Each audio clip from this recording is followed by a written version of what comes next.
एक बार की बात है, मेरे साथ भी एक घटना घटी थी। करीब 20-22-23 साल पहले आचार्षी का चतुर्मास आगरा में हुआ था। उस समय मैंने दीक्षा नहीं ली थी, दीदी थी। एक बिल्डिंग में आचार्षी रहते थे, दूसरे बिल्डिंग में माताजी वगैरह, हम लोग सब वहीं रहते थे। दोपहर का समय था, स्वाध्याय आचार्षी के पास चल रहा था। जाने किसी कारण से मैं वहां से उठ के आ गई। नीचे से देखा कि ऊपर दरवाजे के सामने बंदर बैठा है और दरवाज़ा खुला हुआ है। इसका मतलब है कि अंदर बंदर घुसे हुए हैं। हम सब दीदियां ऊपर रहते थे, माताजी सब नीचे रहती थी। तो मैंने सोचा चलो मैं बंदर भगा देती हूँ। तो मैं डंडा लेके ऊपर पहुंची, तो जो वो बंदर बैठा था वो तो भाग गया। मैं कमरे में गई, एक कमरे के अंदर दूसरा कमरा था, दूसरे कमरे की खिड़की बाहर छत की तरफ खुलती थी। मैंने दरवाज़ा बंद किया। दरवाज़ा भी इत्तेफाक से उसमें जो कुंडी लगी थी, सांकल लगी थी, वो भी ऐसी थी, ऐसी चेन लटकी थी कि दरवाजे को धक्का मारो तो इतनी पोल तो हो ही जाती थी, वो पूरा बंद नहीं होता था। मैं अंदर गई तो मैंने देखा एक छोटी सी बंदरिया, और वो खिड़की पे काँव काँव काँव वो बाहर के बंदरों को बुला रही है। अब मुझे क्या पता कि अंदर कमरे में बंदरी है। मैंने तो अंदर से दरवाज़ा बंद कर लिया था। अब जैसे ही मैंने उसको देखा तो मैं बाहर साइड आई, और बाहर साइड आकर मैंने दरवाजे को बंद पहले नहीं किया था अच्छे से, लेकिन फिर अच्छे से बंद करना चाहा। जैसे ही मैं दरवाज़ा बंद कर रही थी कि एक बड़ा भारी सा बंदर वो बाहर धक्का मार रहा। उस छत के वहां पर करीब 50-100 बंदर वहां इकट्ठे हो गए। 50-100 बंदर इस साइड इकट्ठे हो गए। उनमें बड़ी यूनिटी होती है, बंदरों में बड़ी एकता होती है। एक बंदर के साथ कुछ हो तो जाए, सारे के सारे बंदर इकट्ठे हो जाते हैं। अब सारे बंदर खो खो खो, आप यहाँ से ये वहाँ, इतनी भयंकर आवाजें शुरू हो गई। अब मैं तो डर गई। देखो, भय संज्ञा सबके अंदर बैठी है। उस समय इतना था भी नहीं कुछ कि भाई भय सम्यक दृष्टि, इतना जानती भी नहीं थी। अब मेरे तो हाथ पैर कांपने लगे। इत्तेफाक से उस बिल्डिंग में सारी माताजी वहाँ दूसरे भवन में स्वाध्याय में गई थी। एक माताजी का मौन था, इसलिए वो वहाँ पर थी। फिर मैंने आवाज़ें लगाई, माताजी माताजी। उनने पड़ोस से किसी को बुलवाया, फिर वो आए, उन्होंने बंदर भगाए, बंदरी को बाहर किया। उसके कई दिन बाद तक मुझे बंदर जो है सामने दिखता था तो मैं डर जाती थी। अब तो नहीं है, लेकिन उस समय कुछ दिन तक जब तक याद रहा मैं डर जाती थी। मतलब ये भय संज्ञा ऐसी है कि हम प्रति क्षण जरा सा मौका मिलता है और हम डर जाते हैं। आहार, भय, मैथुन और परिग्रह, ये 4 संज्ञाएं हर जीव में हैं। पेड़ है, पेड़ के अंदर मन नहीं है, उसके पास आंखें नहीं है, लेकिन वाइब्रेशन से जब कोई कुल्हाड़ी लेकर पेड़ काटने के लिए आता है तो उसके अंदर भी भय की प्रक्रिया शुरू हो जाती है। ऐसा वैज्ञानिकों ने मशीनों के द्वारा जाना है। यानी जो नहीं जानता समझता है वो भी डरता है। एक चींटी है, जरा सा आप हाथ लगाओ, रास्ता बदल देती है। कभी जुलूस निकलता है, आपने ध्यान दिया हो कि जुलूस में झंडा चलता है, साधु संत जाते तब भी झंडा लेकर जाते हैं। कई बार मैंने प्रैक्टिकल किया है कि जब वो झंडा लेकर चलते हैं और आसपास यदि गाय वगैरह होती हैं तो वो भागना शुरू कर देती हैं। पहले तो मुझे कई बार समझ में नहीं आया कि ये भागती क्यों है, लेकिन बाद में समझ में आया कि हमें तो झंडा दिखता है, लेकिन इन्हें उस झंडे में डंडा दिखता है, इसलिए उस डंडे को देखकर भागती हैं, कहीं ये मुझे मारे ना, क्योंकि वो समझ नहीं रही कि ये झंडा है। वो तो उन्हें डंडे से पिटाई कई बार हो चुकी होगी, तो वो डरने लगते हैं, और जैसे डंडा दिखता है मारने कोई नहीं जा रहे हैं, और वो भय के कारण भागना शुरू कर देती। पशुओं में भी भय संज्ञा है। और बंदर तो बड़ा खतरनाक जानवर है, क्योंकि उसके पास स्पीड तो है मगर ब्रेक नहीं है। उछल कूद करने की बहुत ताकत है, मगर उसके पास ब्रेक नहीं कि कहाँ करना है और कहाँ नहीं करना है। और आगरा के बंदर तो अब तो मुझे पता नहीं, पहले काटते बहुत थे, बहुत काटते थे। हाँ, और इतने तेज बंदर, इतने तेज बंदर, बच्चे स्कूल से लौटते थे तो उनकी चप्पल उतार लें। एक बार की तो घटना है, अयोध्या में मैं बैठी हुई थी, सर्दी के दिन थे, तो मैदान के बीच में धूप में चौकी डलवा के बैठ गई। अब पीछे से मेरा किसी ने पल्लू खींचा, तो मैंने कही ऐसा कौन है जो पल्लू खींचने वाला आ गया। मैंने पीछे पलट के देखा तो एक बंदर पल्लू खींच के भाग के दूर जाके बैठ गया। मैंने कहा ये खाना मांग रहा है। कहीं ना कहीं उनके अंदर ज्ञान तो है ना। हाँ, बहुत ज्ञान होता है बंदरों में भी। एक बार की और घटना है कि एक हॉल में जो आसपास में बालकनी होती है हॉल में, चारों तरफ छज्जे रूप में, उसके बाहर दरवाजे, तो वहाँ रात की वैयावृत्ति करवाई। तो मैंने कहा आज यहीं सोएंगे, गर्मी के दिन है। तो वहाँ की महिलाएं बोली माताजी यहाँ बंदर बहुत हैं, आप यहाँ मत सोना। मैंने कहा ना भाई, सोने का तो यही इच्छा हो रही कि यहीं सोऊं मैं सो गई। रात को ये सोच के सोई कि यहाँ पर बंदर हैं। क्या सोच के सोई? यहाँ पर बंदर हैं। एक लीला दीदी है, उन्होंने आके सुबह 4 बजे मुझे यूं किया। मैंने सोचा बंदर आ गया, आंख नहीं खोली और एक झापड़ पहले मार दिया, और इत्तेफाक से झापड़ सीधे उनके गाल में ही लगा। वो बाद में बोली माताजी मैं हूं, माताजी मैं हूं। तब कान में आवाज गई, तब आंख खोली। यानी हमारे अंदर इतना भय बैठा है कि हम जरा सी चीज में भयभीत हो जाते हैं। और इत्तेफाक से आप देखो कि जहां बंदर होंगे वो समझेंगे इस बात को। महिला यदि छत पर बंदर भगाने के लिए डंडा लेके भी पहुंच जाए तो बंदर नहीं भागते, डंडा हाथ में फिर भी नहीं भागते हैं। और पुरुष बिना डंडे के भी पहुंच जाए तो बंदर भाग जाते। क्या है ऐसा? ये प्रैक्टिकली देखा है मैंने, उसके बाद बता रही हूं।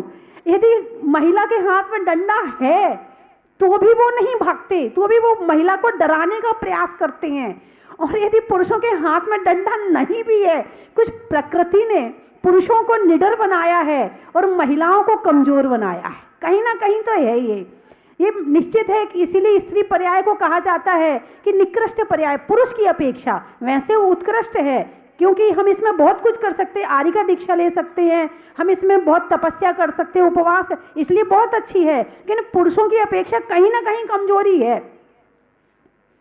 तो इस तरह से भय इतना भयंकर होता है कि कभी कभी हार्ट अटैक भी हो जाता है, और इतना तक हो सकता है कि भय के कारण से मृत्यु भी हो जाए। और कभी कभी ऐसा भी होता है कि यदि ज्यादा भय का वातावरण बना दिया जाए और वो वातावरण ज्यादा लंबा चल जाए तो लोग डिप्रेशन में आ जाते हैं, नई नई बीमारियां खड़ी हो जाती हैं। मात्र भय को आप छोटा मोटा मत समझो।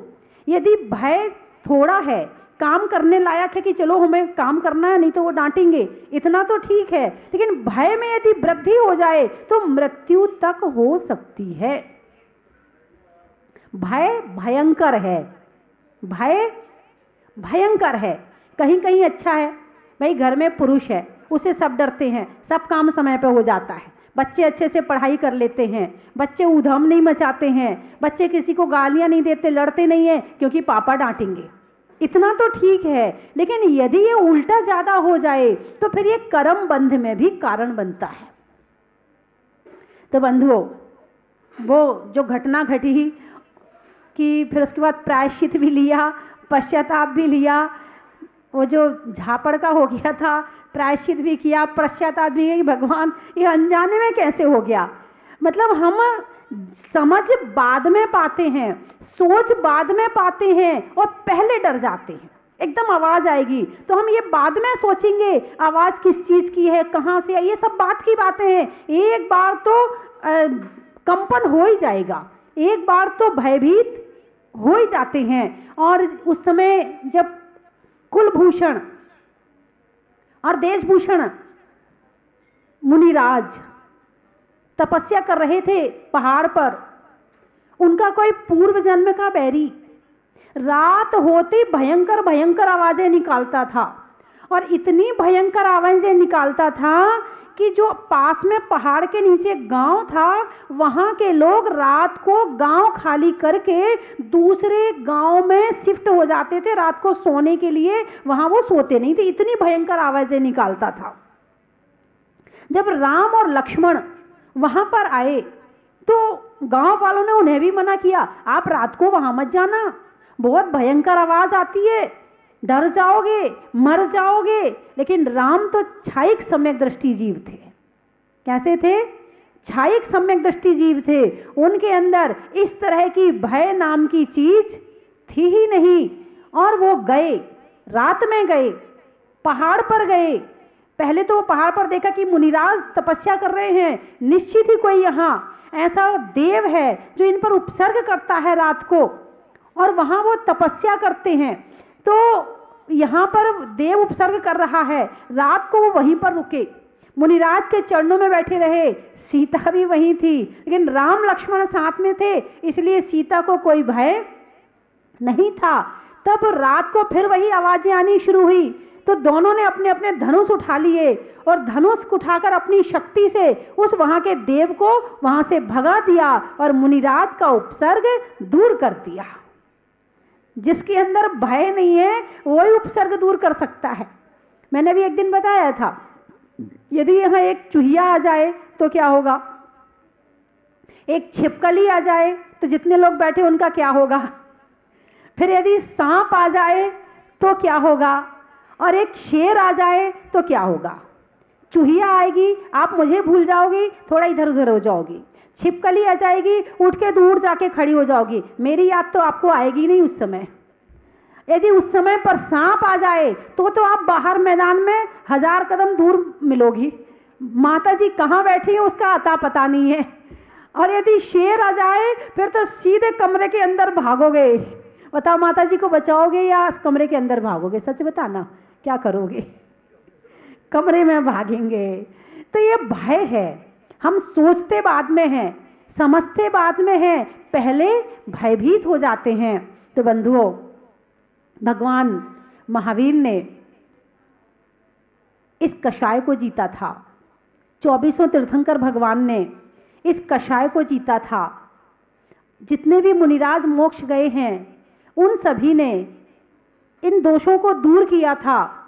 जब भय से रहित हुए तभी वो अच्छे से त्याग और तपस्या कर पाए। पुरुष में भय कम होता है, इसीलिए वो जंगल चले जाते हैं, इसीलिए वो जंगल में आराम से रह लेते हैं। लेकिन नारी में इतनी निर्भयता नहीं होती है, इसलिए उन्हें कहा है, शास्त्रों में कहा है, वसतिका में निवास करो। वसतिका यानी रहने का, आरिकाओं के रहने का स्थान वसतिका कहते हैं शास्त्रीय भाषा में उसे, उसमें निवास करो, तुम्हें कहीं बाहर जाने की जरूरत नहीं है। आतापन योग नहीं बताया ना आरिकाओं के लिए है। इसी तरह से जो बड़े बड़े जो कठिन कठिन तपस्याएं हैं वो नारी के लिए मना कर दिया है, आरिकाओं के लिए मना कर दिया, नहीं कर सकते हो। सिंह निष्ठित व्रत पुरुष ही कर सकते हैं, बड़े बड़े व्रत जितने हैं वो पुरुषों के लिए बताए हैं। और आपने पुरुष पर्याय प्राप्त करी है तो करो ना कुछ ऐसे काम। आप तो मुस्कुरा रहे हो, कुछ तो करो।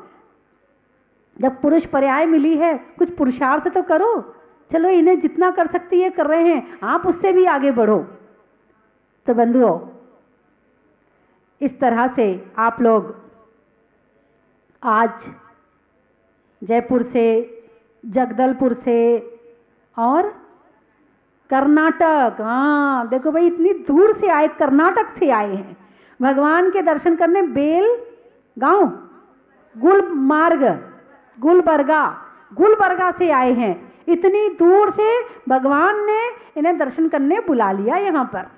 और इस तरह से आप लोगों ने भगवान के दर्शन किए, अभिषेक किया, देखा। इतने दिन से टीवी में देख रहे थे, आज साक्षात देखा। आज साक्षात देखने का सौभाग्य मिला। टीवी में आप अभिषेक तो देख लेते थे, गंधोदक तो यहीं आके मिलेगा ना। तो आज आपने गंधोदक भी लिया भगवान का। तो आप लोग जो एक बार आए उसे भगवान बार बार बुलाए। बोलिए 24 भगवान की। धर्म स्नेही बंधुओं,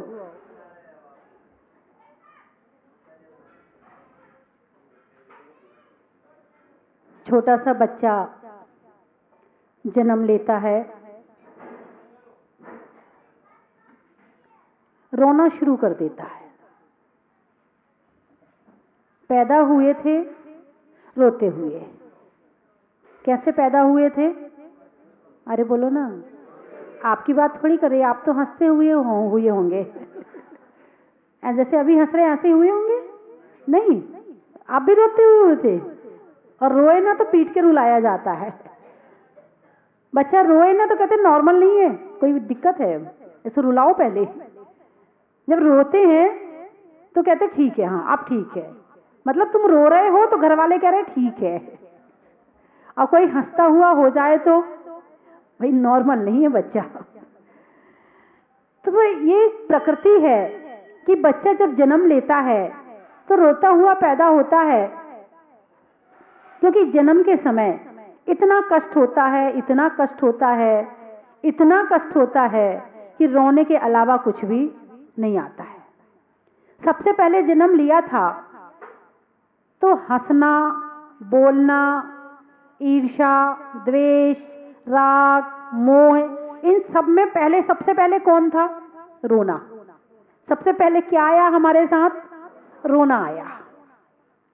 बाकी सब चीज बाद में मिली है। हंसना 3 महीने बाद, झूठ बोलना 6 महीने बाद। हाँ, अखबार में पढ़ा था एक बार कि 6 महीने के बच्चा झूठ बोलना शुरू कर देता है। बोलने का मतलब मुंह से नहीं, अपने इशारों से। अब आप कहोगे 6 महीने का बच्चा जब बोलता नहीं है तो झूठ कैसे बोलता होगा? 6 महीने का बच्चा झूठ ऐसे बोलता है कि जब उसे कोई सामान चाहिए हो तो झूठ मूठ को रोता है, और जैसे ही उसे सामान मिलता है वो चुप हो जाता है। तो 6 महीने के बाद झूठ शुरू हो जाता है। हो गया ना झूठ शुरू। और आगे बढ़े, हंसना शुरू हुआ, झूठ शुरू हुआ, थोड़ा और आगे बढ़े तो जो चींटी आदि है उसे मारना शुरू कर दिया। छोटे बच्चे मारते ना, कभी मच्छर मारते, कभी चींटी, हिंसा शुरू हो गई, झूठ शुरू हो गया। फिर तुम यदि कोई काम कर रहे हो, सामान धीरे से उठा लाएंगे, चुपचाप उठा लाएंगे, मम्मी देख ना ले, सामान उठा लाएंगे। थोड़े बड़े हुए, चोरी शुरू हो गई ना। अब ब्रह्म शुरू हो गया, परिग्रह इकट्ठा करना। जब बिल्कुल ना समझते, कुछ भी अकल नहीं थी, बस हाथ में कोई चीज पकड़ा तो दो, फिर छुड़ा के देखो, उससे छोड़ने तैयार नहीं है। यानी ये परिग्रह इकट्ठा करने का जो मामला है वो आज का नहीं है। जब हमें समझ नहीं थी, जब इस बुद्धि का विकास भी नहीं हुआ था, तब से हमने इकट्ठा करना शुरू कर दिया था।